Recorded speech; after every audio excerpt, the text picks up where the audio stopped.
Hey guys, tonight we're going to dive into a part of history so obscure, so utterly devoid of dramatic sword fights or epic sea battles that it just might be the perfect lullaby. Imagine, if you will, the gentle rustle of fabric, the soft whisper of desert winds, and the subtle clinking of tiny, almost imperceptible grains. We're travelling back to ancient Mali, a land of unimaginable wealth, not in gleaming ingots or sparkling jewels, but in something far more ethereal: gold dust. You're trudging through sun-baked plains, the air thick with the scent of distant fires and the low hum of insects. The sun, a brutal disk in the sky, beats down on your head, making the very idea of sustained consciousness a heroic effort. You probably won't survive this level of historical minutiae with your wakefulness intact. But before you get comfortable, take a moment to like the video and subscribe, but only if you genuinely enjoy what I do here. Let me know where you're listening from and what time it is for you right now. It's always cool to see how far these whispers of history travel. Now, dim the lights, maybe turn on a fan for that soft background hum, and let's ease into tonight's journey together. You find yourself transported not to a bustling city, but to the edge of the Sahel, that vast, semi-arid stretch of land that acts as a transition zone between the Sahara Desert to the north and the savannas to the south. This isn't a place of towering cathedrals or cobbled streets. It's a landscape of endless horizons, where the sky seems impossibly vast and the earth, a deep ochre, stretches out forever. Your feet, clad in simple leather sandals, kick up fine, red dust with every step. The air shimmers with heat, distorting the view of distant acacia trees, which look like skeletal sentinels guarding nothing but more emptiness. This land, however, was far from empty. It was the beating heart of one of history's wealthiest empires, a place where gold was so abundant it practically seeped from the earth. But here's the kicker. This wasn't gold in neat, shiny bars or impressive nuggets you could pocket. Oh no, this was gold dust, fine as flour, shimmering like 1,000 captured sunbeams. Imagine trying to buy your morning coffee with a handful of glitter. Tricky, right? Well, that was the daily reality for the merchants of ancient Mali. This fine, almost ethereal form of gold presented a unique challenge, one that would spark an equally unique and, frankly, a bit bonkers solution. Historians still argue whether the sheer volume of gold dust made accurate measurement an ongoing headache or a source of playful bartering. You watch as a caravan, laden with goods, slowly approaches. Camels, those magnificent, grumpy beasts of burden, sway under their heavy loads, their soft pads making surprisingly little sound on the sand. The men leading them are lean and weathered, their faces etched with the tales of countless journeys. They're bringing salt from the north, a commodity just as precious as gold in this part of the world, perhaps even more so for survival. And they're here to trade it for gold. But not just any gold. Gold so fine it could almost blow away on a whisper of wind. You can feel the subtle tension in the air, the underlying current of serious business about to take place, even as the setting sun paints the sky in impossible shades of orange and purple.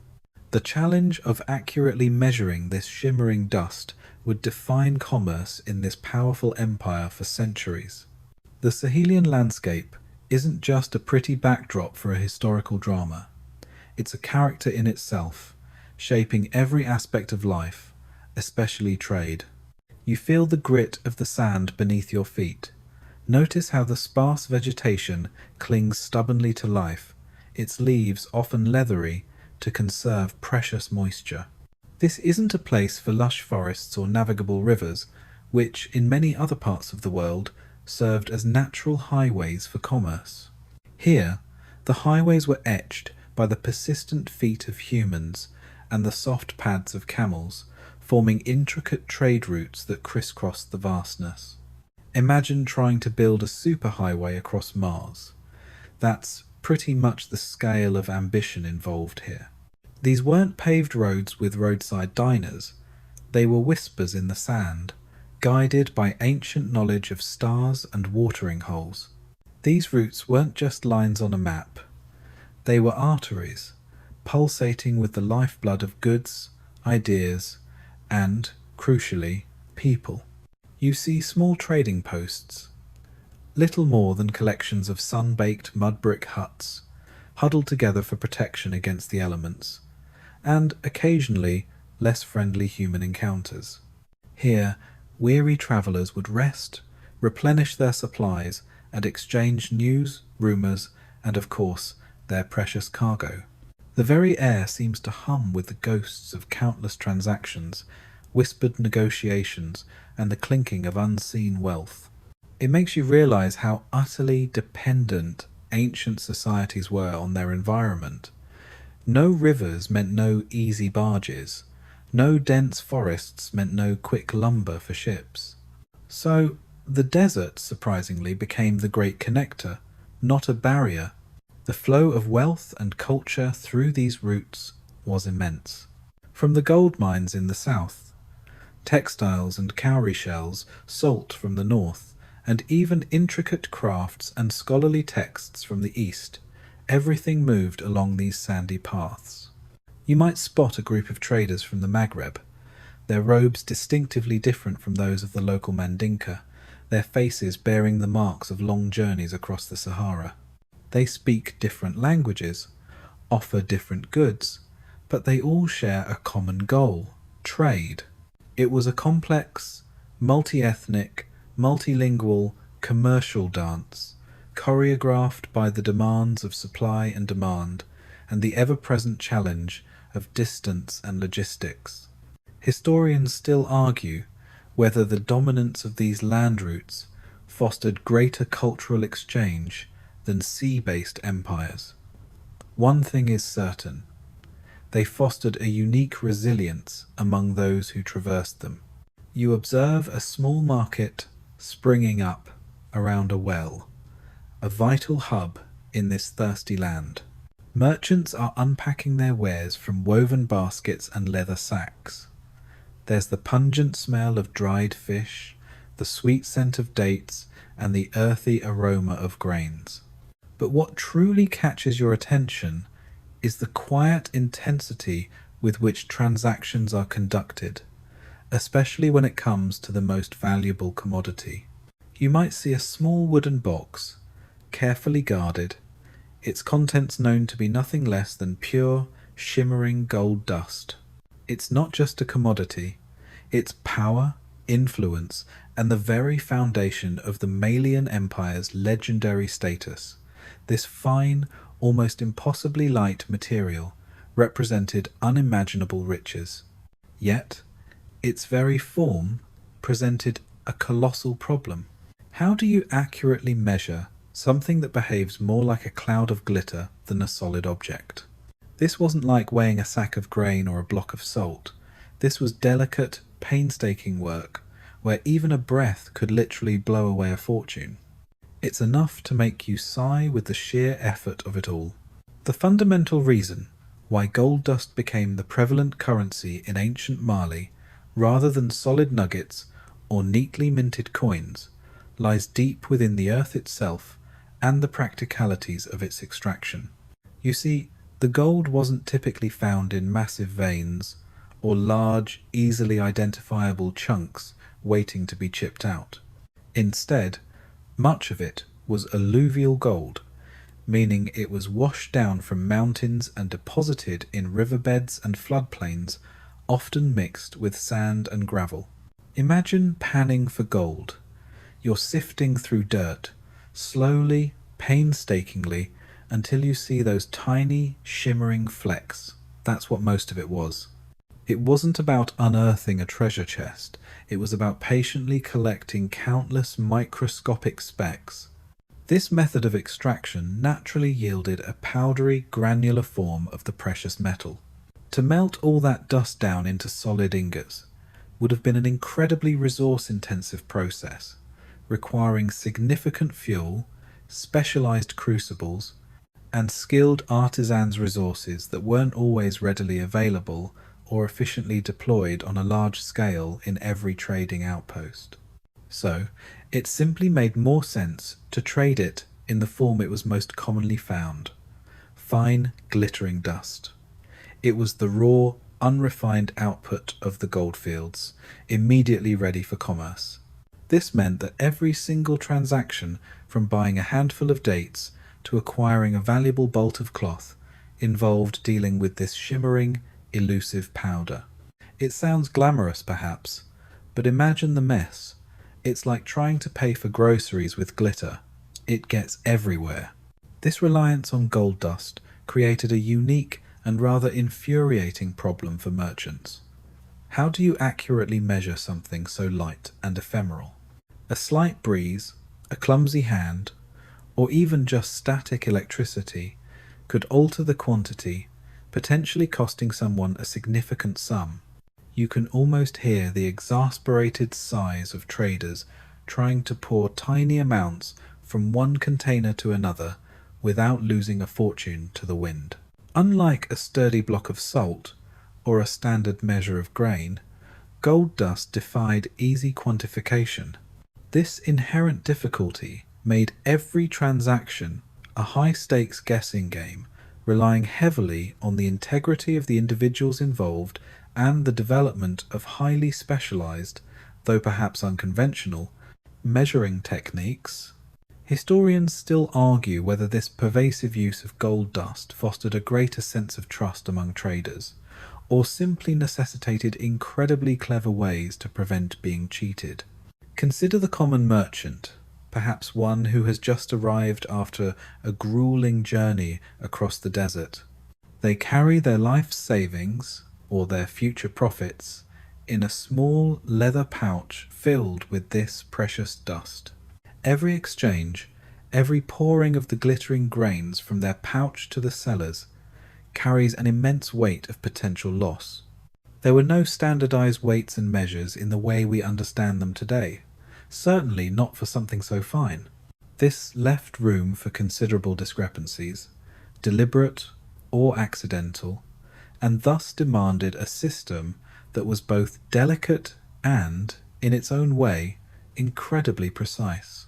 It's enough to make you long for a simple debit card, isn't it? The challenge was immense, but so was the ingenuity that would arise to meet it. Before the truly ingenious solution involving feathers emerged, the early merchants of Mali relied on methods that, by modern standards, would make your meticulously balanced digital scale weep with despair. You're observing a scene where two merchants are haggling over a small amount of gold dust. One holds a small, carved wooden scoop, perhaps little more than a polished half-gourd. The other has a collection of polished stones, each of varying, somewhat arbitrary weights. These were the rudimentary methods of their time. It was less about precise measurement, and more about a combination of experience, trust, and a hefty dose of close enough. Imagine the negotiation. I'll give you 2 scoops of this finest dust for that bolt of indigo cloth. The seller might eye the scoop suspiciously. Are those scoops full enough? It looks a bit light today, my friend. There was no standard scoop size, no certified weight. It was all about what was commonly accepted within a particular trading community, which, as you can imagine, varied wildly from one market to another. This led to endless debates, countless remeasuring attempts, and probably more than a few frustrated sighs echoing across the hot desert air. It's like trying to bake a cake where the recipe calls for a pinch of flour and a generous dollop of sugar. Good luck getting consistent results. These initial methods often depended heavily on rough estimates and trust among traders. If you were a long-standing merchant with a good reputation, your scoop might be readily accepted. But if you were new, or if you had a reputation for being a bit creative with your measurements, you'd find yourself constantly scrutinized. Imagine trying to build an empire's economy on a handshake and a hopeful guess. Yet, for centuries, this was precisely how a vast amount of wealth changed hands. The sheer volume of transactions, however, eventually began to expose the limitations of such imprecise systems. Every lost grain of gold dust over thousands of transactions added up to immense wealth simply vanishing into thin air. Historians still argue whether the initial lack of precision actually fostered stronger community bonds, forcing traders to rely on personal relationships rather than impersonal standards. You can practically feel the merchant's dilemma. He holds a small, intricate necklace he wants to trade. The buyer offers him a small amount of gold dust, measured out with a small, smooth river stone as a counterweight on a crude balance. The balance itself is probably just a stick balanced on a pivot, with two small pans suspended from its ends. The gold dust is poured in, slowly, carefully. But even with a balance, the issue of the dust's ethereal nature remained. A tiny breath, a speck of static, and the measurement was off. And what about the accuracy of the stone weights themselves? Were they truly consistent? Probably not. This inherent imprecision wasn't sustainable for an empire built on gold. As trade grew, as the distances between markets stretched, and as the value of the exchanged goods increased, the need for a more reliable, consistent, and, dare one say, scientific method became paramount. The old ways, while perhaps charming in their simplicity, were losing their efficacy. The empire needed something that could handle tiny, glittering particles with an accuracy that was almost microscopic. They needed a revolution in measurement, something unexpected and surprisingly humble, something that would change the very nature of how gold was counted in the heart of Africa. So, you've witnessed the limitations of crude scoops and uncertain stones. The merchants of ancient Mali needed something better, something that could deal with the almost ethereal nature of gold dust. And remarkably, they found it in one of the most unassuming objects imaginable, the humble feather. You're now peering closely as a merchant delicately picks up a small downy feather, perhaps from a duck or a guinea fowl. It's light, almost weightless, and seems entirely unsuitable for a task as weighty as measuring gold. But this isn't just any feather. It possesses a surprising quality. The secret lies in the feather's unique properties, specifically its capacity to develop a static charge. Think about rubbing a balloon on your hair. Remember how it then sticks to things. A feather, with its intricate structure of tiny barbs and barbules, can similarly pick up a faint electrostatic charge through gentle friction, perhaps just by being carefully handled or lightly brushed against a piece of cloth. This subtle charge then allows it to attract and momentarily hold incredibly minute particles of gold dust. It's like a natural, low-tech magnet for glittering specks. Who knew that the fluffy bit of a bird could be so commercially valuable? It sounds almost magical, doesn't it? Like something out of a fairy tale, where a simple object holds immense power. Imagine the sheer ingenuity of the person who first discovered this. Perhaps it was accidental, a keen observer noticing how dust clung to feathers.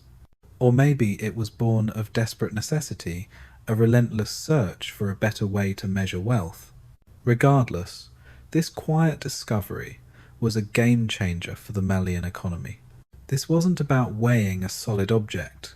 It was about attracting and counting individual particles, almost molecule by molecule. It transformed a chaotic, imprecise process into something approaching scientific precision for its time. Historians still argue whether this technique was developed independently in Mali, or if it was an adaptation of earlier methods observed along the trans-Saharan trade routes. You watch as the merchant, with an almost meditative focus, gently lowers the feather towards a small pile of gold dust. It's not a scoop, not a scoop at all. Instead, as the feather hovers just above the pile, you can see tiny, almost invisible motes of gold dust leap up and cling to its surface. It's mesmerizing. The merchant then carefully taps the feather over a small pre-weighed container, and the dust falls in, a controlled, deliberate release. This wasn't about mass, it was about accumulated individual particles. This method, while still requiring immense skill and concentration, offered a level of consistency that rudimentary scoops simply couldn't. It allowed for the measurement of incredibly small, precise quantities, making it ideal for the highly valuable gold dust that dominated the Malian economy. The feather became the unsung hero of countless transactions, a symbol of Malian ingenuity in the face of unique challenges. It truly shows that sometimes the simplest tools, used in the most unexpected ways, can solve the biggest problems. The advent of the feather technique wasn't just a quirky innovation. It was a response to the profound limitations of the weighing scale in handling gold dust.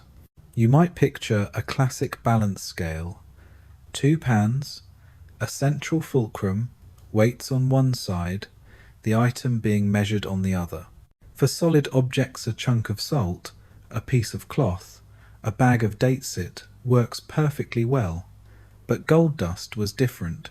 It behaved less like a solid and more like a fluid or even a gas, making precision on a conventional scale incredibly difficult, if not outright impossible, for the minute quantities often traded. Imagine trying to weigh a puff of smoke. That's an exaggeration, of course, but it captures the essence of the problem. When you pour gold dust into a scale pan, it doesn't settle neatly. Tiny particles can adhere to the pan's surface due to static, or simply escape into the air with the slightest breath or tremor. Even if you manage to get a quantity into the pan, the very act of placing counterweights on the other side could create air currents that would disturb the delicate balance. The finer the dust, the more exaggerated these issues became. It was an exercise in frustration, akin to trying to measure water with a sieve. The traditional scales of the time were often crude, made from wood or simple metals, and lacked the hair-trigger sensitivity required for something as light as gold dust. Think about the friction in the pivot point, the slight inaccuracies in the pans themselves, or the susceptibility to ambient air movement. These seemingly minor imperfections would be amplified when dealing with a substance where a single breath could literally blow away a significant portion of a transaction's value. This wasn't just about losing a few grains. In a world where gold was king, every speck counted.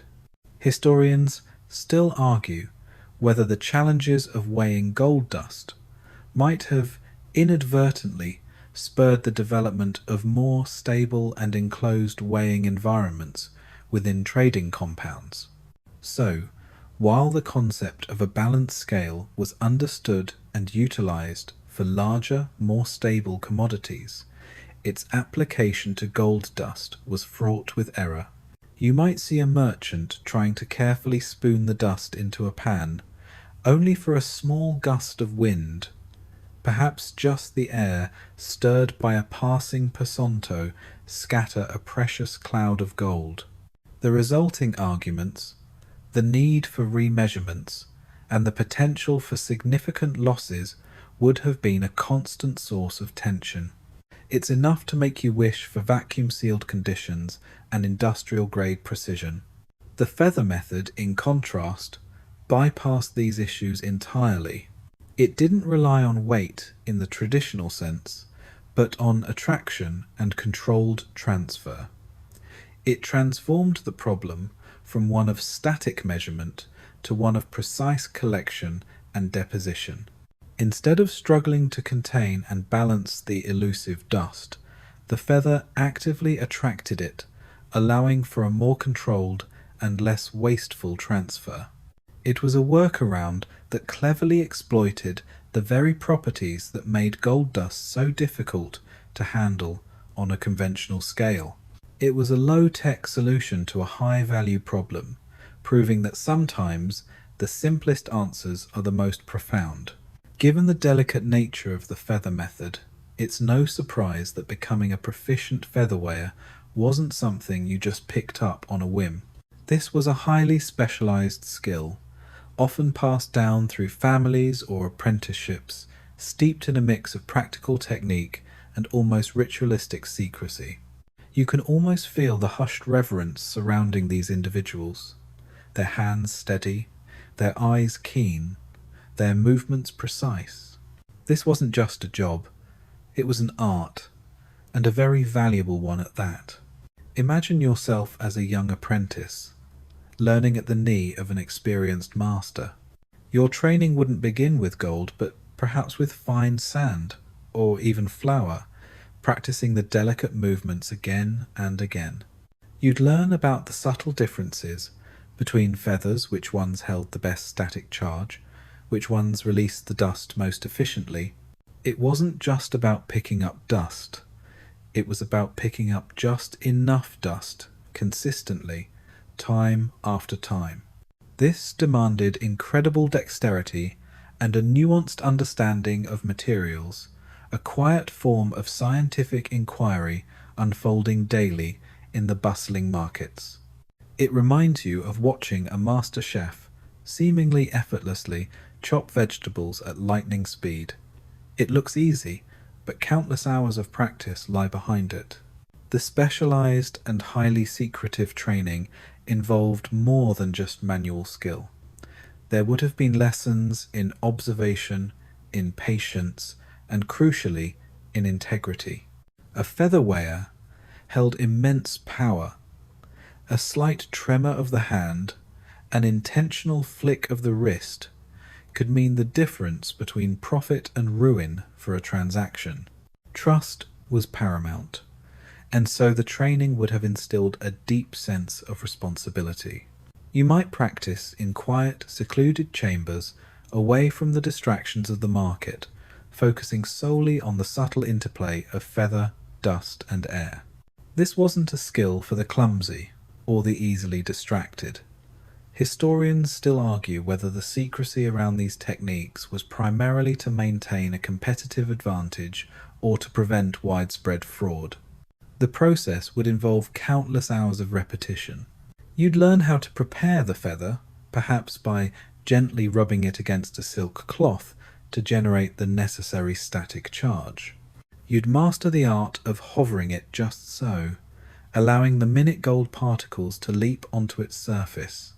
Then came the delicate tap, the exact force and angle required to release the captured gold into the weighing pan or container, ensuring nothing was lost and the precise quantity was delivered. It's a dance of micro-movements, a ballet of tiny particles, and you can bet there were strict rules about how you held your breath too. Imagine accidentally exhaling a fortune. This level of dedication meant that skilled featherweighers were highly valued members of Malian society. They were the arbiters of wealth, the living embodiment of accuracy in a time without digital scales. Their expertise underpinned the entire trans-Saharan gold trade, ensuring that the immense riches flowing through Mali were properly accounted for, grain by glittering grain. Their quiet, focused work, performed often in the midst of noisy, chaotic markets, was a testament to human ingenuity and the pursuit of precision, even when the tools at hand were surprisingly simple. With the highly skilled feather weighers in place, the act of counting gold dust evolved into something far more than a simple transaction. It became a meticulous, almost ceremonial ritual of the weighing. You're now witnessing such a scene unfold. The air is still, a hushed reverence descending upon the small group gathered around the feather weigher. The merchant who wishes to sell or buy gold dust approaches with a small, carefully wrapped parcel, perhaps a leather pouch tied with intricate knots, or a small lidded wooden box. You can almost feel the weight of expectation, the silent agreement that this moment demands absolute concentration. The feather weigher, often seated on a low stool or mat, takes a deep, steadying breath. Their tools are laid out with precision. A carefully selected feather, a set of tiny, known counterweights made from specialized seeds or perfectly uniform beads, and the miniature balance scale itself, sometimes enclosed within a small, portable wooden case to protect it from stray breezes. This isn't a quick exchange at the checkout counter, it's a performance of accuracy demanding patience from all involved. It's like watching a surgeon prepare for a delicate operation, only instead of scalpels, they're handling bird feathers. The process begins with the preparation of the feather. You might see the weigher gently stroke it against their palm, or a piece of fine cloth, a seemingly casual gesture that subtly builds the necessary electrostatic charge. Then, with an unhurried, almost meditative grace, they unseal the gold dust container. The shimmering powder within catches the light, a tiny galaxy of wealth. The merchant offering the dust watches intently, their eyes tracking every subtle movement. This meticulous, almost ceremonial process isn't just for show, it builds trust, ensuring all parties believe in the fairness of the measurement.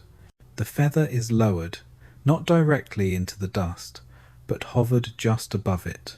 You can almost perceive the minuscule attraction as tiny motes of gold leap to the feather's delicate surface. The weigher then carefully lifts the feather, carrying its precious cargo to one pan of the miniature balance. With a precise, almost imperceptible tap, the gold dust is released.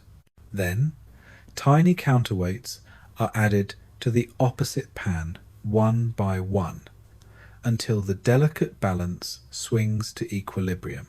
Each tap, each placement of a counterweight is performed with deliberate care, sometimes accompanied by soft, murmured incantations or traditional blessings, reinforcing the sacredness of the transaction. Historians still argue whether these rituals primarily served a practical purpose in enhancing focus, or a social one in instilling confidence and deterring fraud. This wasn't a rushed affair, it was a testament to the value of the commodity and the skill required to handle it. Every whisper, every shift in position, every flicker of a candle flame was accounted for.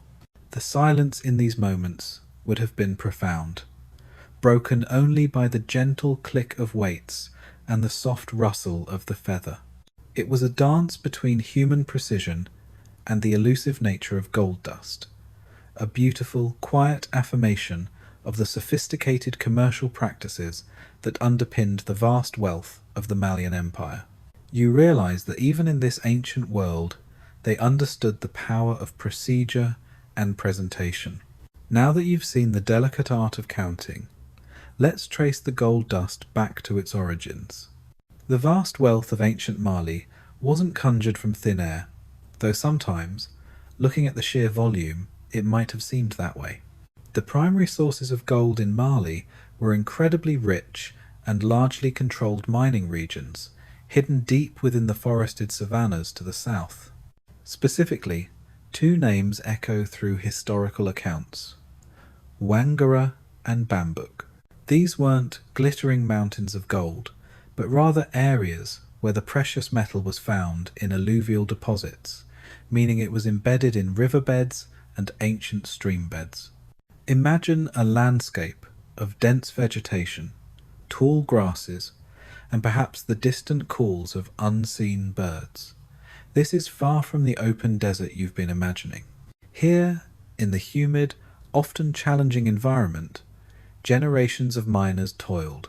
Their methods were remarkably simple yet effective, patiently digging pits, sifting through sand and gravel, and washing away lighter materials to reveal the glittering dust and occasional small nuggets. This process was laborious and seasonal, often constrained by the availability of water during the dry months. It wasn't mechanized, it was human effort, pure and painstaking, that brought this wealth to the surface. Historians still argue about the exact locations and scale of these operations, as the Malian Empire kept them fiercely guarded secrets. The lore surrounding these mines was immense. The most famous, Wangara, was a semi-legendary region, shrouded in mystery and guarded by strict traditions. Access to these goldfields was carefully controlled by the Malian rulers, the Mansas, who understood that controlling the source was key to their immense power. It ensured a steady supply for trade and prevented over-extraction that could devalue their primary commodity. This strategic control over production was as important as the ingenuity of the featherweighers at the point of sale. You might envision small, temporary settlements springing up around mining sites during the season, bustling with activity, but quickly dispersing once the rains made the area impassable, or the deposits were temporarily exhausted. The miners themselves were often independent operators or communities bound by centuries-old customs, but their output ultimately fed into the vast imperial treasury through a system of taxation and trade. The journey of that gold dust from the humid, sun-dappled clearings of the southern forests to the arid markets of the Sahel was a long and arduous one. It passed through many hands, undergoing numerous transformations and measurements along the way. So, while you've seen the refined art of measurement, remember that every speck of that gold dust represented the sweat and toil of countless individuals working in challenging conditions. Deep within the heart of West Africa, it was this hidden wealth, extracted from the earth and carefully managed, that truly powered the legendary opulence of the Malian Empire and its trans-Saharan trade network. It's a reminder that even the most glittering empires are built on the often unseen labour of many. From the deep, often hidden, gold mines of Wangara and Bambouk, the precious dust began its monumental journey, flowing northwards like a shimmering river across the vast expanse of the Sahara. This was the lifeblood of the Malian Empire, pumped through the veins of the trans-Saharan trade network. You picture immense caravans, stretching for miles across the desolate landscape, looking like long, undulating serpents of commerce. Thousands of camels, laden with goods, their rhythmic steps kicking up dust, were the ships of this desert sea. Their drivers, the seasoned merchants and guides, navigated by the stars at night and by ancient landmarks during the day, carrying the knowledge of routes in their very bones. This wasn't just a simple path from point A to point B. It was an incredibly complex and dangerous system of interconnected routes, linking the West African goldfields with the vibrant markets and intellectual centres of North Africa, and from there to Europe and the Middle East. Imagine the Silk Roads, but instead of silk, think gold and salt. The sheer scale of this enterprise is staggering. It required sophisticated organisation, reliable access to waterholes, and a deep understanding of desert survival. Many fortunes were made, and many lives were lost, traversing this brutal yet essential conduit of wealth. It makes your average cross-country road trip look like a stroll in the park. The gold, once extracted, was meticulously prepared for the journey. It was often placed in sealed leather pouches, sometimes even mixed with wax or resin to prevent loss during transit and deter theft. The merchants, often the dialer, more on them later, understood the immense value they carried and took every precaution. This gold wasn't just metal, it was the foundation of economies, the material that fueled the growth of powerful Islamic empires in North Africa, and even played a significant role in the burgeoning economies of medieval Europe. The European craving for gold, particularly for coinage, was insatiable, and much of it was satisfied by Mali's vast output. Historians still argue whether the trans-Saharan trade was primarily driven by North African demand for gold or West African demand for salt and manufactured goods. You can almost feel the dry, biting wind, taste the fine sand in the air, and hear the constant creak and groan of camel saddles. The days were scorching, the nights often bitterly cold. Yet, the allure of profit, the promise of transforming raw gold dust into valuable goods like textiles, glass beads, scholarly books, and, crucially, salt, drove these intrepid traders onward. This network wasn't merely about the exchange of commodities, it was also a conduit for the exchange of ideas, technologies, and cultures. Islamic scholarship, architectural styles, and administrative practices flowed southwards, while African traditions and products flowed north. This was more than just commerce. It was the very engine of civilization in this part of the world. It forged powerful empires, connected distant peoples, and, for centuries, established West Africa as a central player in the global economy, long before the Europeans arrived on the coast. The steady, immense flow of gold from Mali across the Sahara was a testament to human endurance, entrepreneurial spirit, and the enduring power of a single precious metal. While gold undeniably glittered as the ultimate prize in the trans-Saharan trade, its equal and arguably more vital counterpart was something far less glamorous: salt. You might scoff, thinking of the ubiquitous white crystals in your kitchen, but in ancient Mali, salt was literally worth its weight in gold. And when we say worth its weight, we mean it. For vast stretches of West Africa, particularly the gold-rich forest regions, salt was a scarcity, a commodity absolutely essential for human and animal life, for preserving food, and for its various medicinal properties. Imagine trying to survive in a hot, humid climate without any way to replenish your body's electrolytes. Not pretty. So, while gold flowed north, the equally precious salt flowed south, becoming the other critical half of this immense trade equation. You picture blocks of rock salt, often cut into large, impressive slabs, being carefully loaded onto the backs of camels in the salt mines of places like Tagaza in the northern Sahara. These were harsh, desolate places, where the salt was extracted under brutal conditions, often by slaves, from dried-up ancient seabeds. The very air would have been thick with salt dust, stinging eyes and lungs. It's hard to fathom how incredibly valuable this seemingly mundane mineral was. It's like trading diamonds for potable water. If you don't have the water, the diamonds are useless.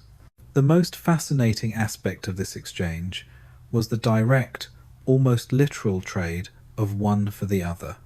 Salt traded weight for weight against gold. This wasn't a metaphorical expression, it was a common practice.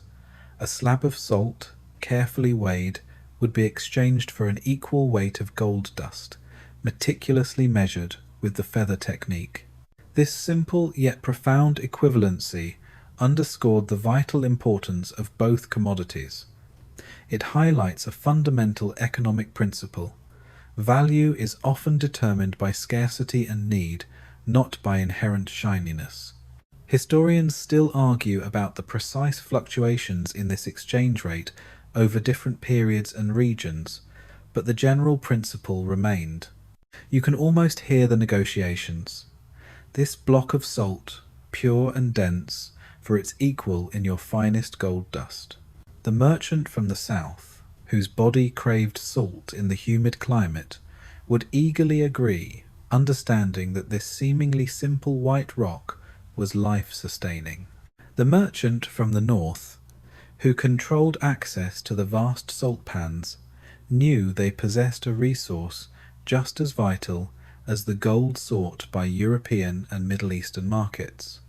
This symbiotic relationship sustained both empires and human life across the vast distances of the Sahara. The salt trade wasn't just about survival.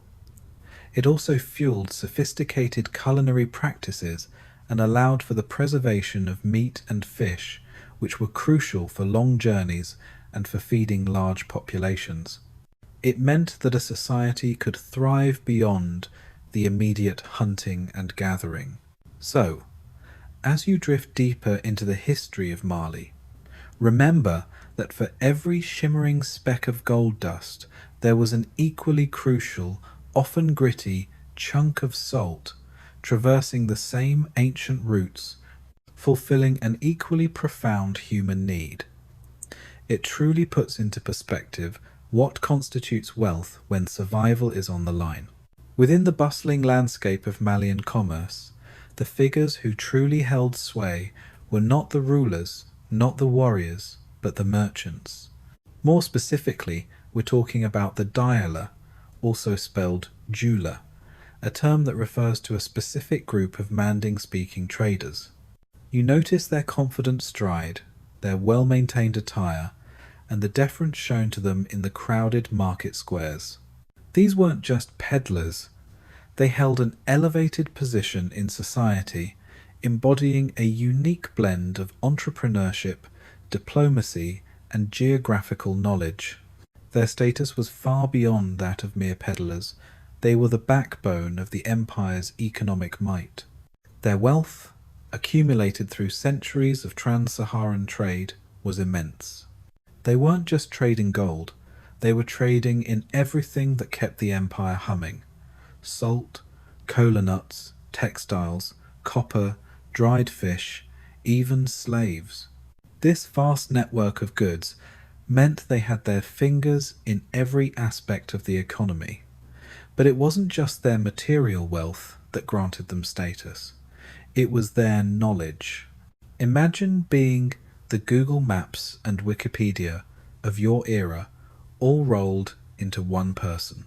These merchants knew the safest routes, the best watering holes, the reliable sources of goods, and the intricacies of different cultural customs across vast distances.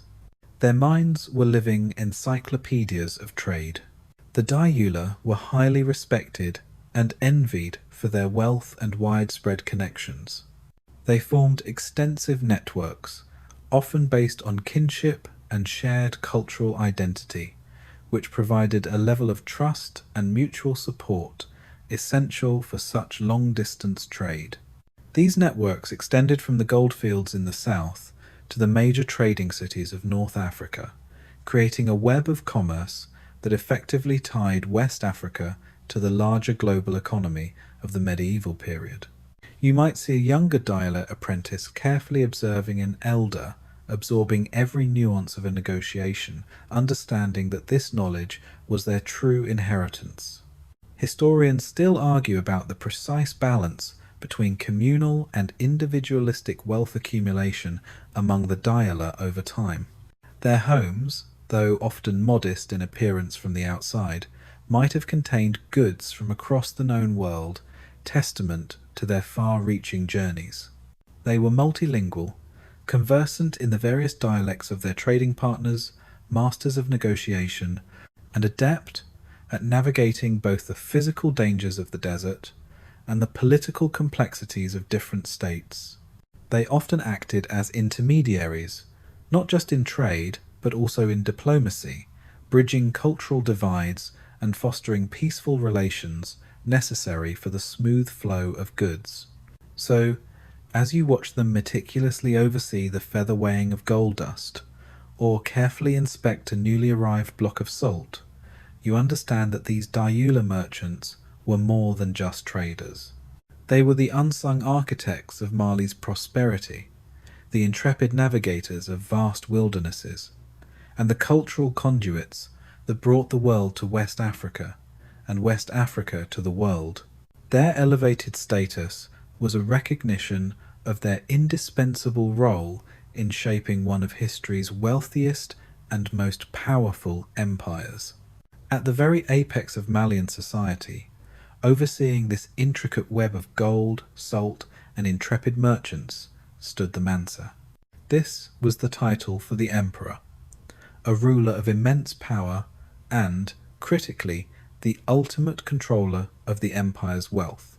You envision a figure of authority, perhaps not adorned with the heavy crowns of European monarchs, but with garments of exquisite local fabrics, often embroidered with gold thread, radiating an aura of command. The Mansa wasn't just a political leader, they were the central nervous system of the empire's economic might.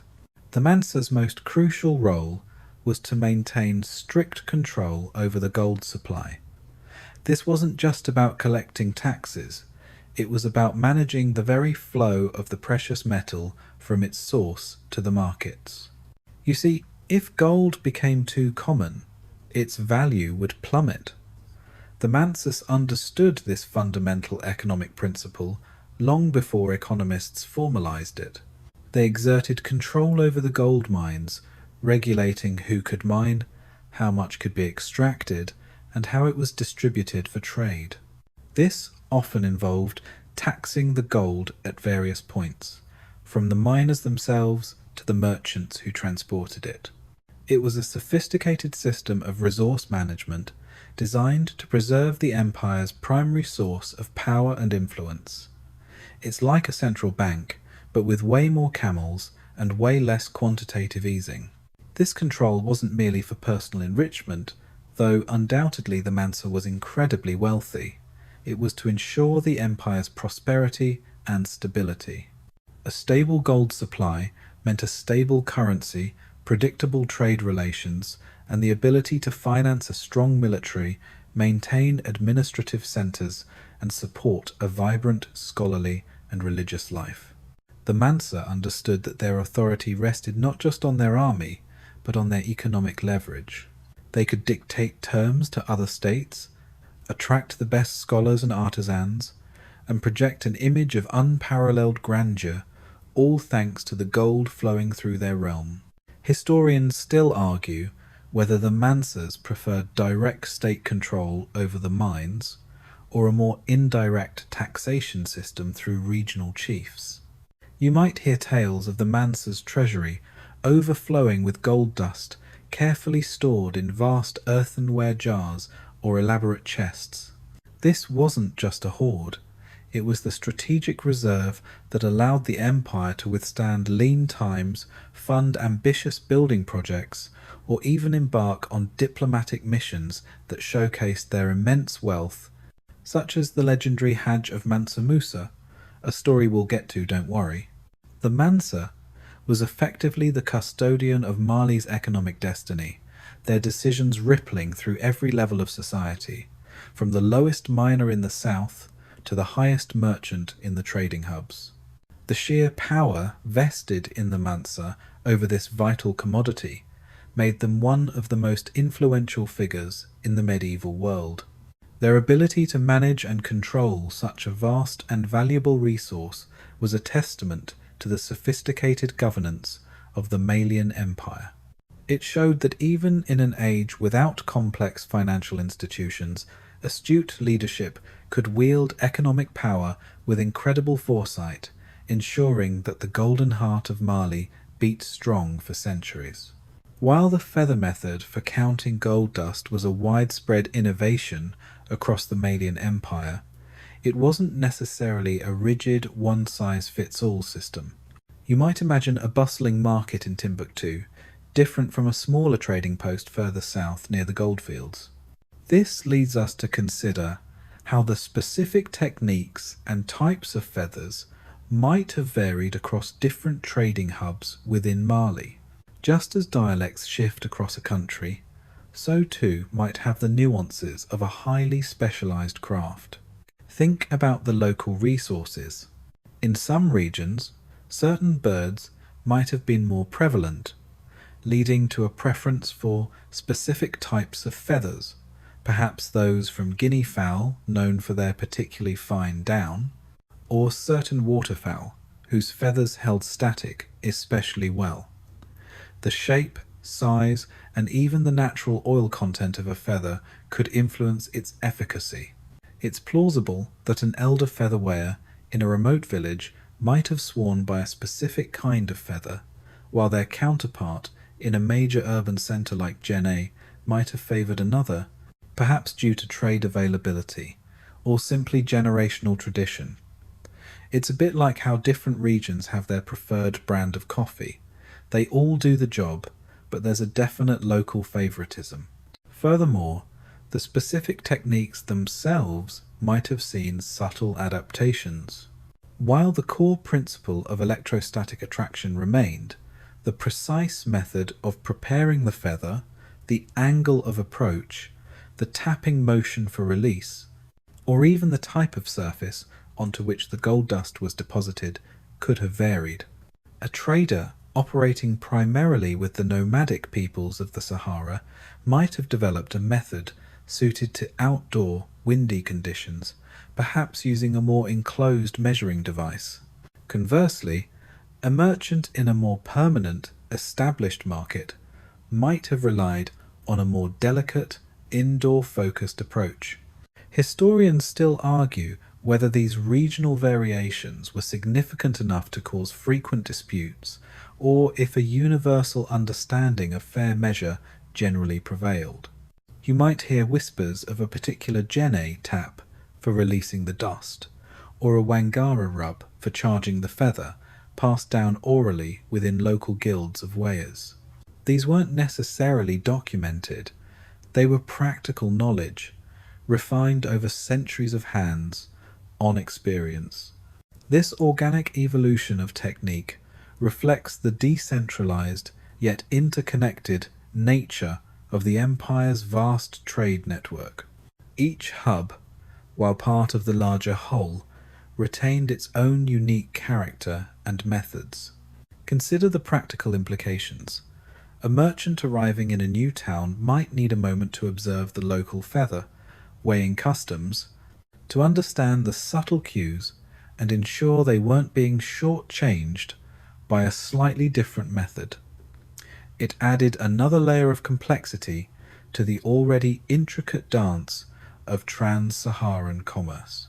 Yet, this adaptability also speaks to the resilience and ingenuity of the Malian people, taking a core innovation and moulding it to fit the myriad conditions of their vast empire. It demonstrates that even in seemingly simple historical technologies, there's a rich tapestry of local nuance and practical wisdom. In a world without widespread literacy, without ledgers or digital spreadsheets, how did the immense wealth and complex transactions of the Malian Empire get remembered and verified? This is where the role of griots in record-keeping becomes fascinating. You imagine a skilled griot, not just as an entertainer or storyteller, but as a living archive, a walking, talking history book imbued with the collective memory of their people. Their knowledge wasn't written on parchment. It was etched into their minds and delivered through powerful oral traditions.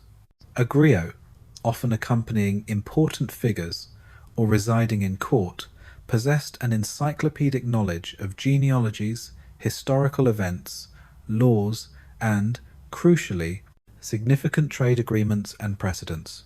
While not every small gold dust transaction would have been memorized, the major deals, the established prices for key commodities like gold and salt, and the terms of alliances or disputes between powerful trading families would certainly have been.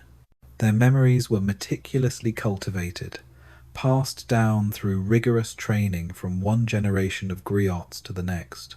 It was a human database, incredibly rich in detail, though admittedly prone to the occasional dramatic embellishment for a good narrative. It's like having a living, breathing blockchain, but with way more poetry. These oral traditions, often maintained by griots, served as a form of historical accounting for trade agreements.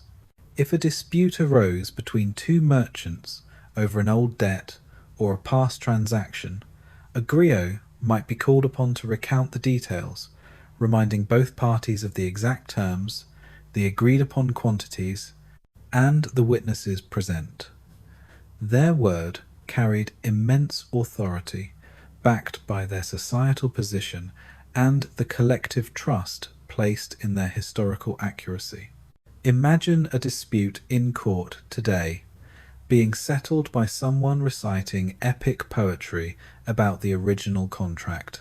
It's truly a testament to the power of memory and oral culture. Historians still argue about the precise degree to which griots maintained objective accuracy versus selective memory influenced by their patrons. You might observe a scene where a griot, with a subtle shift in their posture or a specific vocal cadence, begins to recite a past trade agreement. Their words paint vivid pictures, recalling the sun-drenched market, the specific gestures of the merchants, the careful feather weighing, and the exact quantities of gold and salt exchanged. It wasn't merely a dry recitation of facts, it was a performance that brought the past to life, imbuing the transaction with a sense of its historical context and cultural significance. This made the agreements feel more binding, less easily dismissed. So, while the featherweighers dealt with the immediate, precise measurement of gold, the griots ensured the long-term integrity of the commercial system. They were the cultural custodians of economic memory, ensuring that the vast web of trade relationships, built over centuries, remained anchored in shared understanding and historical precedent. Their presence underscores the rich tapestry of Malian society, where even something as seemingly mundane as record-keeping was intertwined with art, memory, and profound cultural tradition. It's a powerful reminder that history lives not just in books, but in the echoes of human voices. Despite the meticulousness of the featherweighers and the moral authority of the griots, human nature, being what it is, always finds a way. In the high-stakes world of gold dust, the temptation to gain an unfair advantage was ever present, leading to various methods of cheating and countermeasures. You might feel a subtle shift in the market's atmosphere when a transaction seems a little too quiet, a little too quick. Every merchant had to be on guard, their wits as sharp as their trading acumen. One common trick might involve subtle manipulations of the feather itself. Perhaps a feather not properly cleaned, retaining a few extra, almost invisible grains from a previous measurement. Or one that was subtly weighted at the tip, designed to pick up a fraction more than intended. A featherweighter could also employ sleight of hand, a quick flick of the wrist to dislodge some dust before it reached the balance, or a slight shake to make it appear as if more dust was clinging than actually was. These were subtle arts of deception, relying on the speed and precision of the weigher's movements. It's like a magician doing card tricks, only with real financial consequences. Then there were the issues with the gold dust itself. Merchants might try to introduce impurities into their dust-tiny specks of sand or other less valuable mineral shopping they would pass undetected. You might see a buyer carefully sifting through a sample, not just for the sparkle of gold, but for any foreign matter. Or They might try to mix in dust of a lower purity, relying on the difficulty of precise assaying in the field. This required a keen eye and often a small, specialized magnifying stone or a pan of water to float off impurities. Historians still argue about the prevalence of such sophisticated forms of fraud versus simpler, more direct forms of deception. To combat these nefarious tactics, merchants developed surprisingly sophisticated ways to protect their valuable gold. The most common countermeasure was, as you'd expect, vigilance. Both buyer and seller would observe the feather weighing process with intense scrutiny, their eyes fixed on the feather, the balance, and the hands of the weigher. Any suspicious movement, any hesitation, would immediately raise questions. Reputation was everything, and a merchant caught cheating would quickly find themselves shunned, their trade routes drying up. Beyond direct observation, trust networks were crucial. Dealing with established diular families, whose reputation spanned generations, was far safer than engaging with unknown transient traders. Some merchants might even carry their own trusted featherweigher, akin to bringing your own notary to a deal, adding an extra layer of verification. There were also, no doubt, informal codes of conduct and even local enforcers or respected elders who could mediate disputes arising from suspected fraud. The stakes were simply too high to leave things to chance. The quiet, almost theatrical nature of the weighing ceremony itself also served as a deterrent, as it meant more eyes were on the transaction. It's truly a game of cat and mouse, played out with shimmering dust and a tiny feather. No matter how ingenious or culturally embedded, every technology eventually reaches its limit or is surpassed by something new. The feather method, while brilliant for its time and perfectly adapted to the challenges of gold dust, was no exception. You observe the changing tides of trade, subtle shifts that signal the decline of the feather method as the primary means of measuring gold.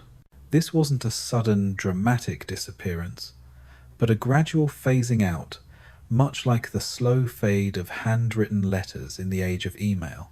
One of the primary drivers of this decline was the increasing interconnectedness of the world and the arrival of new technologies from distant lands.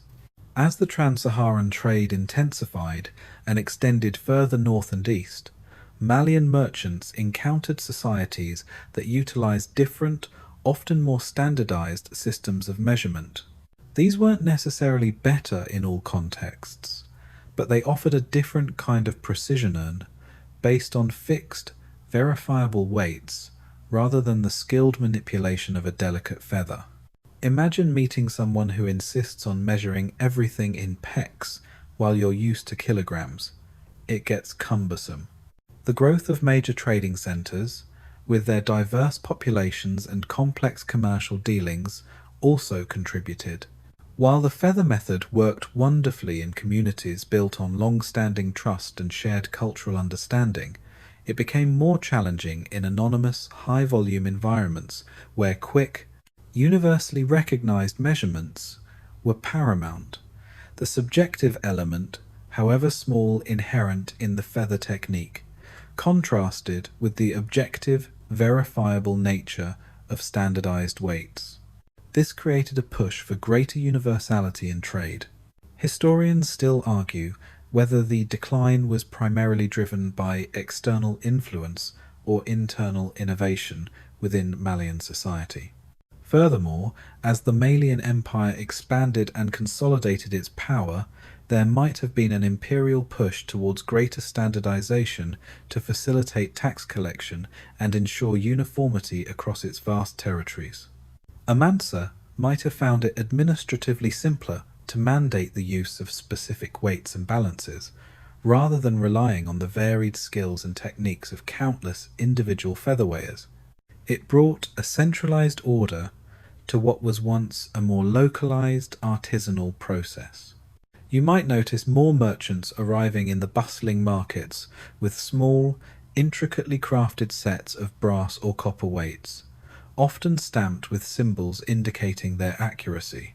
These were solid, undeniable, and less susceptible to human error or subtle manipulation than a feather. While the feather still held its place for very small quantities or in remote areas clinging to tradition, for larger, more formal transactions, these new, more conventional weighing tools began to take precedence. The age of the feather, as the undisputed king of gold measurement, was slowly, inexorably drawing to a close, replaced by the clink of metal on a balance scale. It signals a quiet but significant shift in the economic infrastructure of the empire, a move towards what we might recognize as a more modern approach to commerce. The most significant external force driving the shift away from the feather method was undoubtedly the increasing arrival of Islamic influence and, with it, new commercial practices. You imagine caravans arriving not just with salt, but with scholars, merchants, and artisans from North Africa and the Middle East, bringing with them a different worldview, including sophisticated systems of trade and measurement. This wasn't an invasion, but a gradual, pervasive cultural and economic osmosis. Islam, as a global religion, had long established standardized practices in commerce, emphasizing fairness, precise measurement, and the avoidance of deception. This included highly developed systems of weights and measures, often codified within Islamic law and widely used across the vast Islamic world. When these Arab traders and Islamic scholars settled in bustling Malian cities like Timbuktu and Jenne, they didn't just bring their goods, they brought their established commercial methodologies. It's like going from a bespoke, handcrafted measuring system to a widely adopted, internationally recognized standard. These new arrivals would have introduced more advanced forms of balance scales, often made of more durable materials and designed for greater precision than local counterparts. Crucially, they also brought standardized sets of weights, often calibrated in units like the mithqal or dinar, which were common across the Islamic caliphates.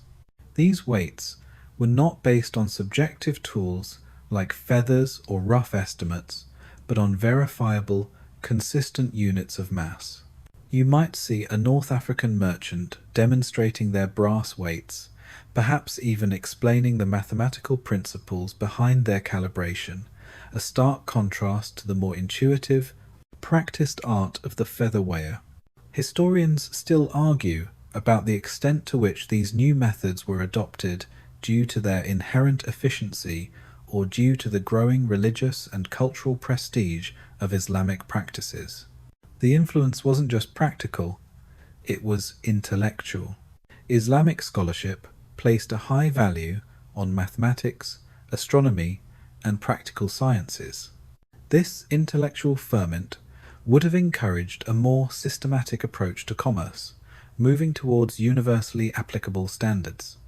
The exchange of ideas in the vibrant scholarly centers of Mali meant that the sophisticated accounting practices, contract law, and financial instruments developed elsewhere in the Islamic world slowly began to seep into Malian commercial life. So, while the feather method was a testament to indigenous ingenuity, it began to be seen as less efficient or less universally trustworthy when compared to the meticulously crafted and legally sanctioned weights brought by the Islamic traders. This wasn't a hostile takeover, but a natural evolution as trade networks expanded and the need for greater interoperability across diverse cultures became paramount. The quiet hum of scholarly debate in the mosques and libraries of Timbuktu echoed in the shifting practices of the marketplace, gradually ushering in an era of more formalized and standardized measurement. The ancient Malian way of counting gold with feathers began its slow, dignified retreat into the annals of history, a fascinating testament to a different kind of precision. The arrival of Islamic influence and the expansion of the trans-Saharan trade naturally led to a gradual yet impactful shift, the introduction of standardized weights. You're watching as the meticulous, intuitive art of the featherweigher slowly gives way to the undeniable practicality of solid, measurable units.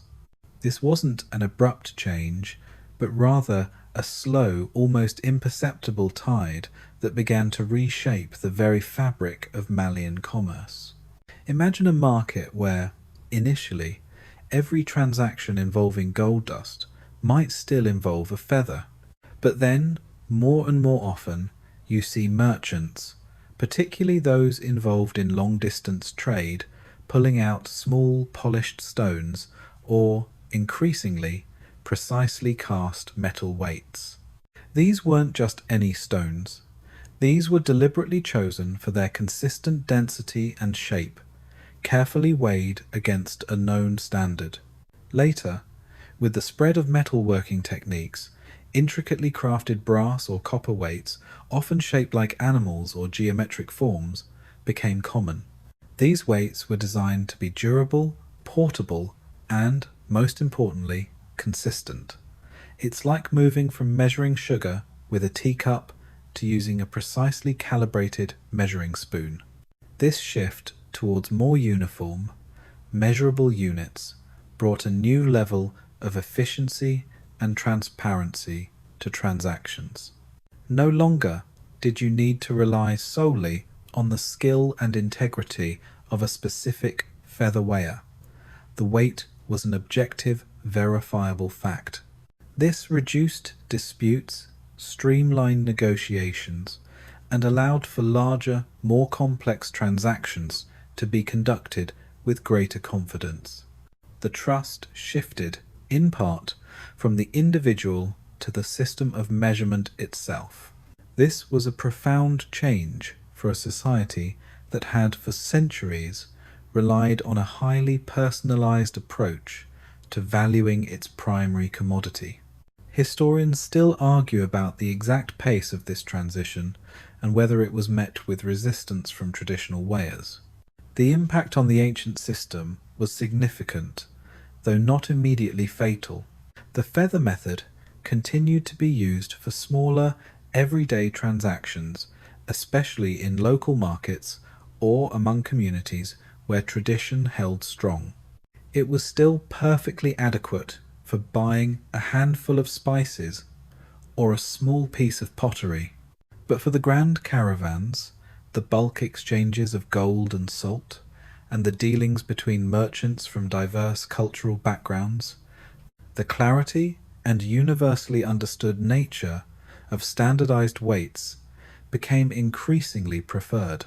You might see an older merchant, perhaps a master featherweigher, watching a younger one use a set of imported brass weights with a slight shake of their head, a silent acknowledgement of the changing times. The soft rustle of the feather was being replaced by the metallic clink of weights on a balance.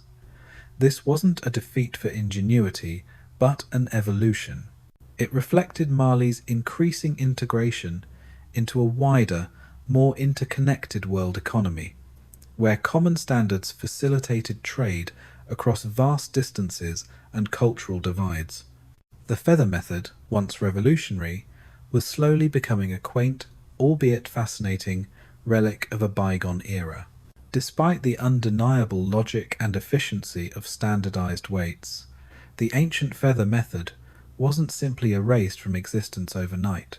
You see, culture and tradition have a stubborn way of persisting, especially in practices deeply woven into the fabric of daily life. This leads us to observe how, despite new methods, the feather technique likely lingered in remote areas due to tradition and practicality. Imagine venturing away from the bustling urban centres like Timbuktu or Jenne, away from the grand trans-Saharan caravan routes. In the smaller, more isolated villages, closer to the goldfields, or nestled deep in the savannas, The whispers of change from the north might have arrived slowly, if at all. Here, the local communities still relied on established customs passed down through generations. The feather method wasn't just a way to measure, it was the way imbued with a sense of rightness and ancestral wisdom. It had worked for centuries, and to many there was no compelling reason to abandon it for foreign scales and cold, impersonal weights. It's a bit like how some people still use flip phones. They do the job just fine, thank you very much, and they're familiar. The practicality of the feather method also played a significant role in its persistence. A feather, along with perhaps a few carefully chosen seeds or small pebbles as counterweights, was incredibly lightweight, easily portable, and readily available. You could find a suitable feather almost anywhere. In contrast, acquiring a set of precisely calibrated metal weights and a durable, sensitive balance scale would have been far more challenging and expensive in remote areas. These items would need to be imported, requiring connections to distant trade networks and capital that many local traders simply didn't possess. So, for the small-scale miner trading his daily findings, or the village artisan exchanging a piece of pottery, the feather remained the simplest and most accessible tool. Historians still argue about the exact geographical pockets where the feather method might have persisted for centuries, almost entirely untouched by external influences. You might encounter a grizzled old miner, his hands calloused from digging, carefully using a worn, almost translucent feather to measure out a few pinches of gold dust for a buyer, their faces illuminated by the flickering light of a small oil lamp. This isn't a grand commercial exchange, it's a quiet, personal transaction built on a shared understanding of the feather's subtle magic. The trust in the feather, weigher's skill, honed over decades, would have been absolute. This enduring presence of the feather technique in certain areas highlights the organic, often uneven, pace of historical change. Innovations spread, but old ways die hard, especially when they are deeply ingrained in culture and offer practical advantages in specific contexts. The feather, once a cutting-edge solution, became a symbol of continuity, a quiet defiance against the tide of globalization, a testament to the ingenuity that arose from the land itself. It reminds you that history isn't just a story of grand empires and sweeping changes, but also of the small, persistent traditions that shape the lives of everyday people. Now, let's turn our attention to the most famous embodiment of Mali's unparalleled wealth, a figure whose very name became synonymous with unimaginable riches, Mansa Musa. You've heard whispers of legendary kings, but Mansa Musa takes the cake, the entire bakery, and probably the gold-plated oven too. His fabled journey, the Hajj to Mecca in 1324, wasn't just a religious pilgrimage. It was a grand, walking advertisement for the Malian Empire's prosperity, a spectacle that etched his name into the annals of history far beyond the sands of Africa. Imagine, if you can, a procession of epic proportions.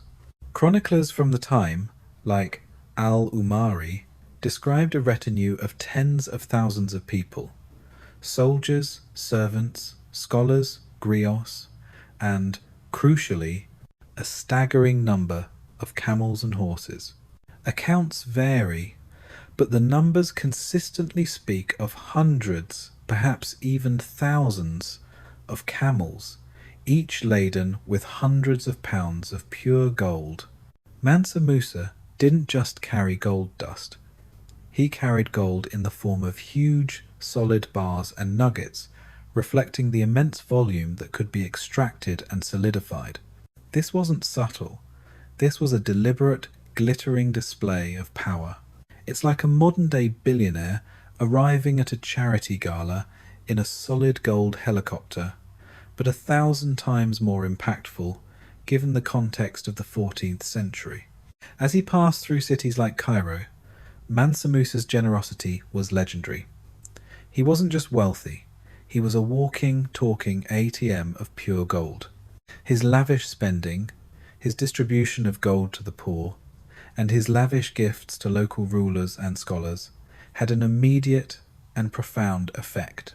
The sheer influx of gold into the Egyptian economy caused its value to plummet, leading to significant inflation that took years to recover from. Imagine causing a global economic downturn just by being incredibly generous. This unexpected consequence highlighted the sheer volume of gold he brought with him, showcasing Mali's unimaginable gold reserves to a stunned world.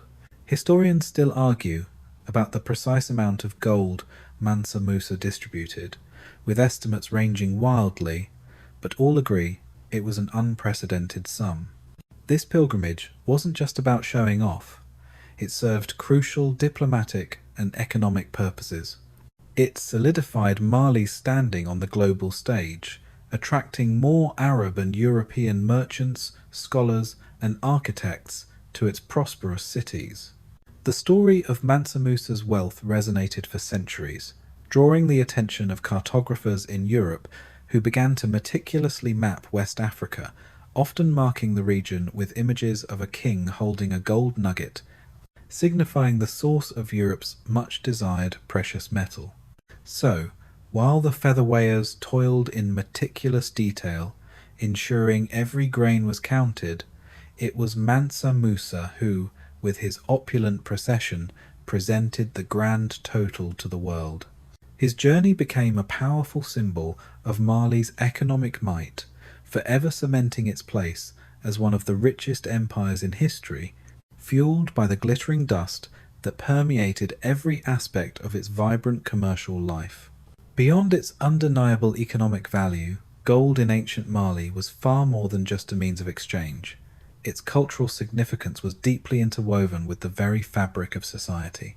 You step back from the bustling markets and the grand narratives of emperors to ponder how this gleaming metal permeated daily life, spiritual beliefs, and the very concept of power and artistic expression.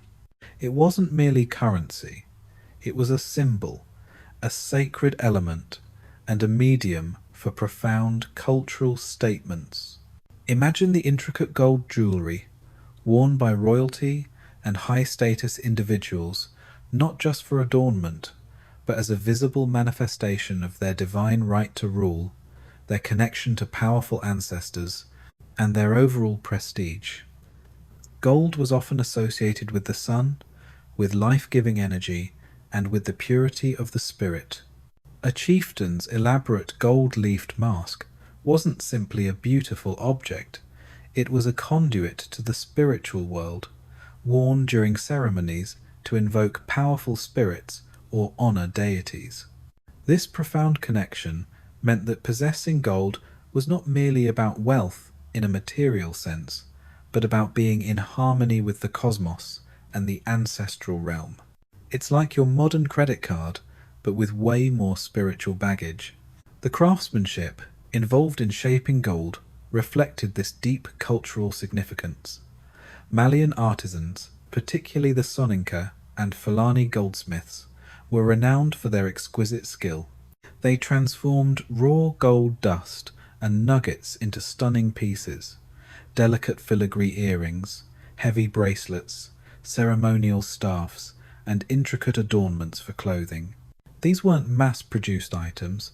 Each piece was a unique work of art, often imbued with symbolic motifs representing aspects of nature, proverbs, or spiritual concepts. These objects carried stories, history, and a deeper meaning far beyond their weight in precious metal.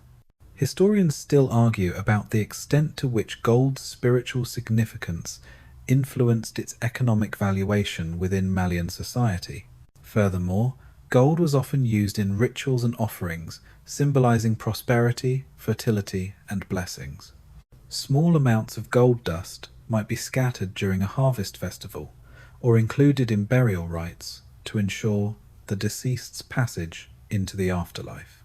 It was a bridge between the tangible and the spiritual, a physical manifestation of blessings and power.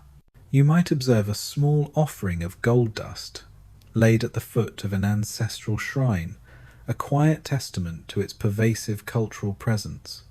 Even the way gold was handled, particularly with the feather method, took on an almost reverent quality, as you've seen. The meticulous care, the quiet focus, the almost ceremonial movements all underscored the preciousness of the material, not just in economic terms, but in its profound cultural and spiritual resonance. The featherweigher wasn't just a merchant. They were performing a delicate act of custodianship over a substance deeply intertwined with their people's identity. This enduring mystique of gold explains why, even after the decline of the empire, the legends of its golden wealth continued to captivate imaginations across continents. As we journey towards the culmination of our historical tour, it's vital to recognize that the intricate systems we've explored, from feather weighing to the vast caravan routes, left an enduring mark. The legacy of Malian trade extends far beyond the empire's own lifespan, laying profound foundations for future economic systems across West Africa. You stand at a crossroads of history, looking back at the long shadows cast by Mali's golden age. Imagine the network of trade routes Mali established, the very paths carved by countless camel hooves across the Sahara, the river routes along the Niger, and the connections stretching into the forest regions. These weren't just temporary lines in the sand, they became permanent arteries of commerce, utilized by subsequent empires and states.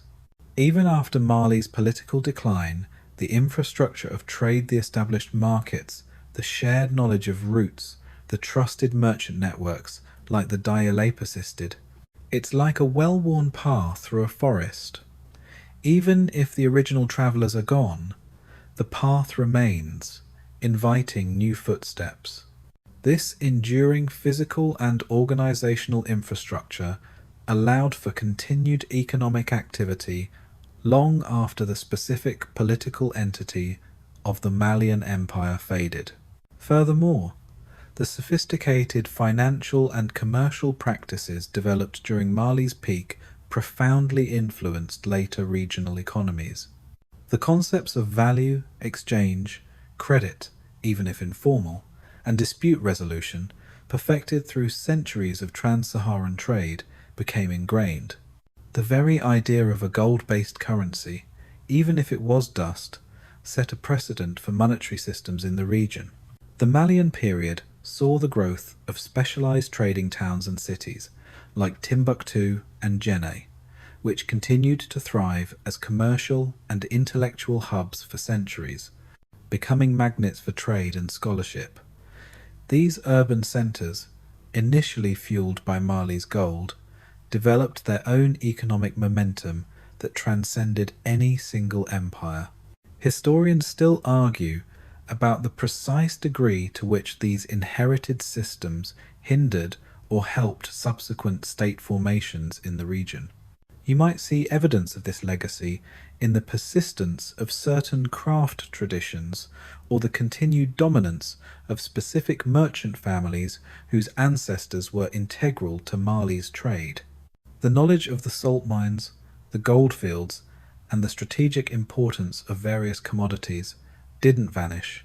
It simply transferred to new hands, new empires, and new economic players. The skills of identifying gold quality, of navigating the desert, and of understanding the intricate dynamics of supply and demand, all refined during Mali's era, continued to be vital for prosperity in West Africa. So, while the golden age of Mali may have passed, its contributions to trade were not fleeting. It cultivated an economic landscape, a set of commercial norms, and a spirit of entrepreneurship that echoed through subsequent centuries. The systems Mali pioneered, including that ingenious feather method for counting its glittering dust, laid the groundwork for robust economic activity that helped shape the modern economic geography of West Africa. It's a powerful testament to how deeply historical innovation can embed itself into the future. While historical accounts and oral traditions paint a vivid picture of ancient Mali's gold trade and its unique measuring techniques, the truly tangible confirmation often comes from the patient, meticulous work of archaeology. You're now looking through the eyes of a modern archaeologist, painstakingly sifting through layers of earth in what was once a bustling Malian trading town. This is where modern archaeological discoveries slowly unearth the physical evidence, bringing the whispers of history into sharp, undeniable focus. Imagine the thrill of unearthing a small polished stone that, upon closer inspection, reveals subtle wear marks consistent with its use as a counterweight on a delicate balance scale. Or finding fragments of a miniature balance beam, perhaps made of bronze or iron, suggesting the widespread use of such tools even for precise gold dust measurements. These aren't grand treasures, but small, unassuming artifacts that speak volumes about daily life and commercial practices. It's like finding a single, perfectly preserved receipt from a shop 700 years ago. It might not be flashy, but it tells an incredible story. Archaeologists have focused on key sites like Geno, a UNESCO World Heritage Site, where extensive excavations have revealed the remains of ancient settlements, trade goods, and the very tools used in their commerce.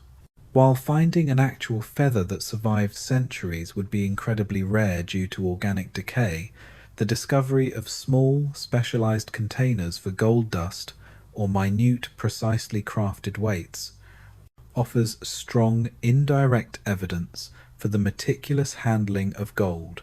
These finds corroborate the historical narratives and provide empirical data that helps piece together the puzzle of Malian trade. Historians still argue about the precise interpretation of some archaeological findings, particularly when direct written evidence is scarce. You might see a team carefully brushing away centuries of dust from a ceramic vessel, its interior showing traces of shimmering particles that, when analyzed, confirm the presence of gold. Or the discovery of cowrie shells used as a form of currency alongside gold indicates the diverse monetary systems at play. These are the quiet, painstaking triumphs of archaeology, where fragments of the past are painstakingly recovered and reassembled, allowing us to reconstruct the economic life of a bygone era. The challenges are immense. Organic materials like feathers rarely survive the passage of centuries in humid conditions, which makes direct proof of the feather method elusive in the archaeological record. However, the presence of specific types of extremely fine-grained gold, alongside very small, precise weights, often weighing less than a gram, strongly suggests a need for highly accurate measurement of minuscule quantities. This indirect evidence, combined with oral histories and early written accounts, strengthens the understanding of how such an ethereal commodity was managed. So, while you won't likely dig up a perfectly preserved feather, the surrounding evidence tells an equally compelling story of an ingenious solution to a unique problem. Reconstructing the nuances of ancient Malian history, especially something as specific as counting gold dust with feathers, presents unique challenges leading to ongoing debates on historical accuracy. You imagine a room full of earnest scholars, poring over fragmented texts, comparing oral traditions, and analyzing archaeological data, each piece offering a tantalizing but incomplete glimpse into the past. It's like trying to assemble a 10,000-piece jigsaw puzzle when half the pieces are missing and the other half are upside down. The primary difficulty stems from the limited primary sources. Unlike some other major empires of the same era, ancient Mali did not produce a vast body of written records. What we know often comes from external accounts Arab chroniclers like Ibn Battuta and al-Umari, who visited or wrote about Mali from a distance. While invaluable, these accounts can be subject to bias, exaggeration, or misunderstanding. They might focus on the sensational, like Mansa Musa's gold, rather than the mundane practicalities of daily trade.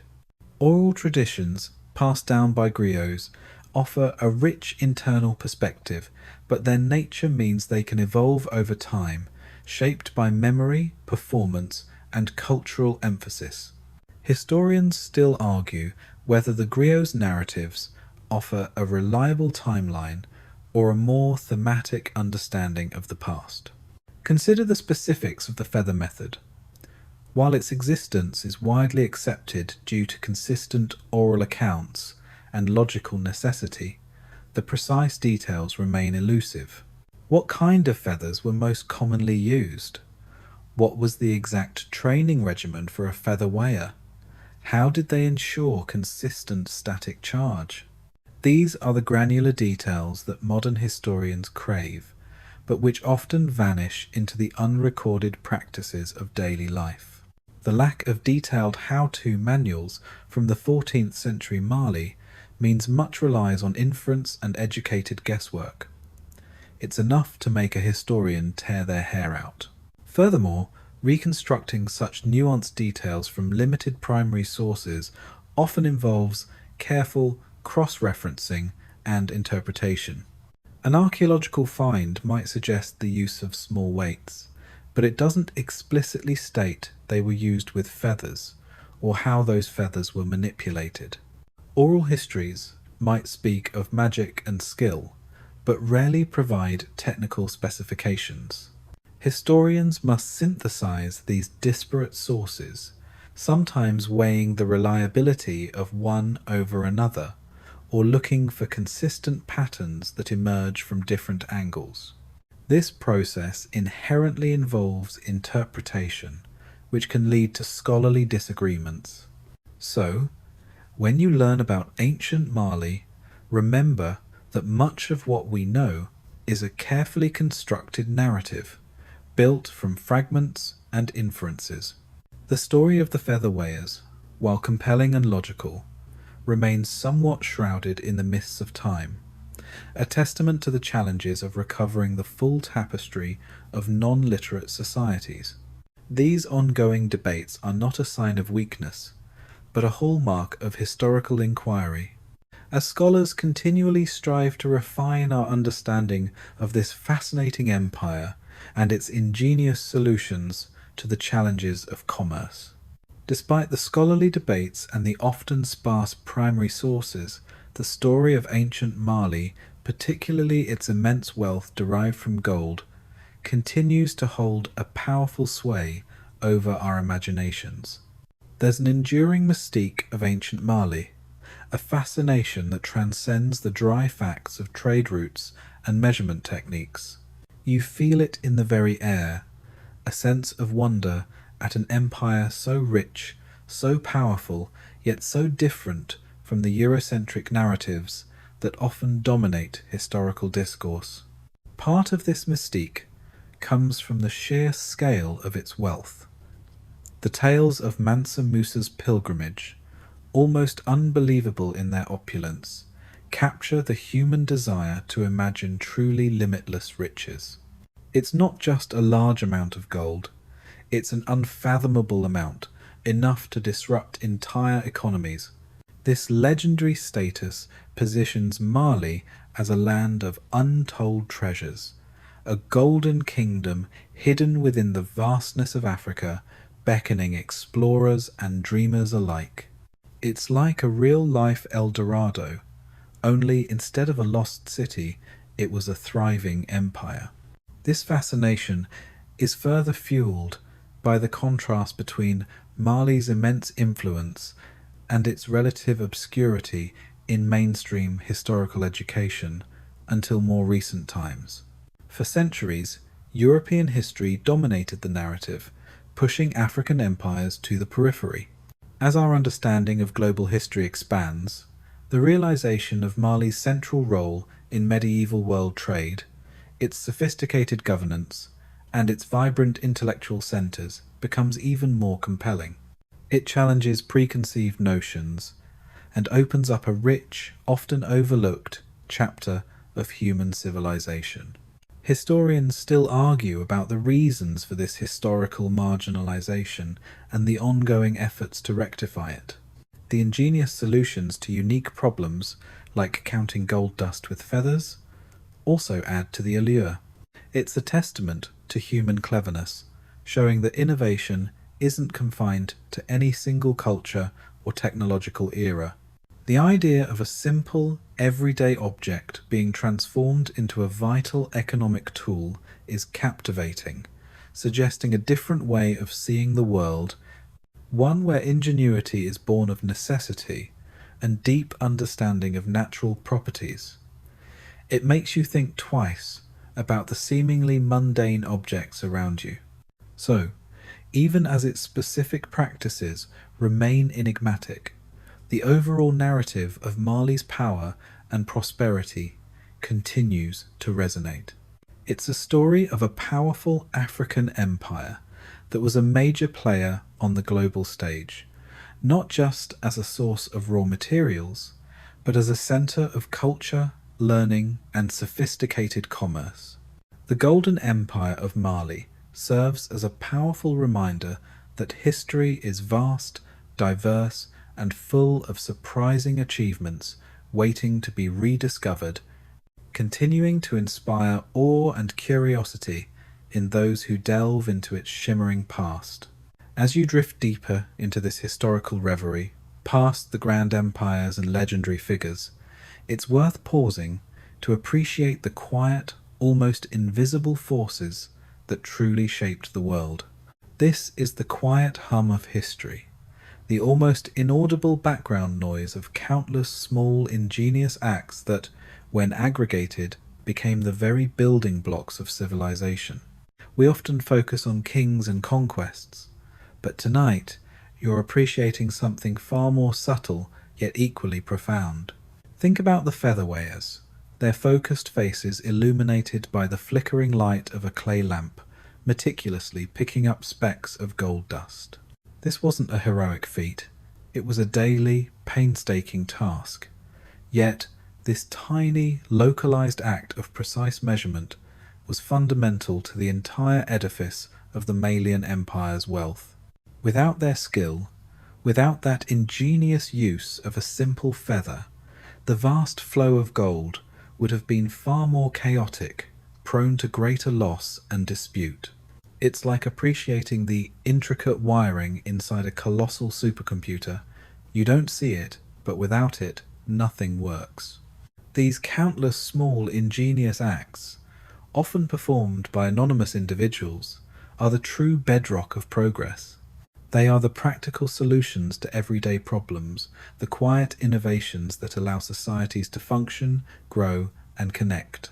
Whether it was discovering how to navigate vast deserts using the stars, devising methods for preserving food, or, in our case, finding a way to accurately measure something as elusive as gold dust, these seemingly mundane tasks were anything but.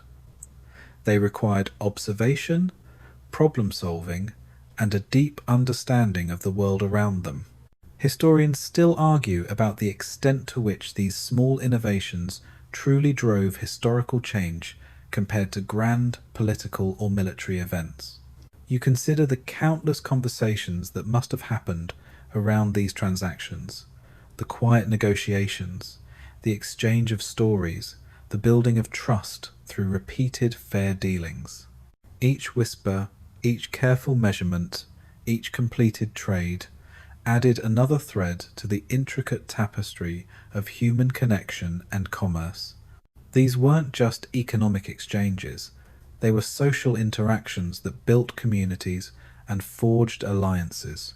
So, as you slowly succumb to the gentle pull of sleep, remember that beneath the grand narratives of empires and the shining legends of wealth, there exists this deep, resonant hum.